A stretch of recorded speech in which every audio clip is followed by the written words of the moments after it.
तो एक जानिब जहां ये केक खास तौर पर तैयार किए जा रहे हैं, तो वहीं दूसरी जानिब लाहौर में जश्न आज़ादी की तैयारियां भी उरूज पर पहुंच चुकी हैं।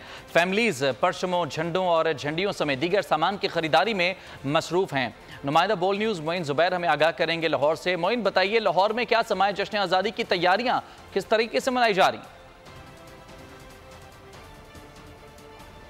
लाहौर में इस वक्त जश्न आज़ादी के हवाले से जो तैयारियां हैं वो हतमी मराहिल में दाखिल हो चुकी हैं।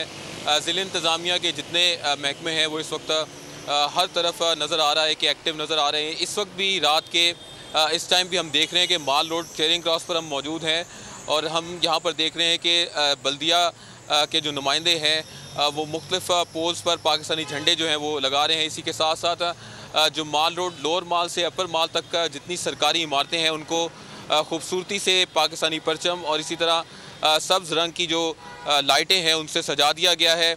साथ ही साथ जितने माल रोड और लाहौर भर में सियासी जमातों के परचम हैं उनको उतारा जा रहा है और पोल्स पर सिर्फ पाकिस्तानी परचम आवेज़ा किए जा रहे हैं। इसी के साथ साथ माल रोड पर लोग इस वक्त निकल रहे हैं, फैमिलीज निकल रही हैं और लोगों के हैं, रोशनियां की जा रही हैं, यौम आज़ादी की तैयारियां की जा रही हैं। मोइन, शुक्रिया आपका, लाहौर से आपने तफसीलात से आगाह किया। तारीख का अमीर,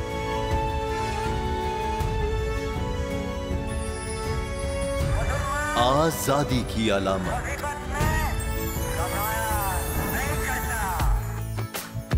हुस्न का आईनादार,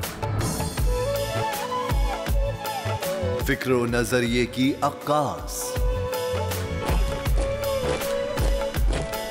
सरफराजी का गवाह, यानी हम सबका निगहबान पाकिस्तान।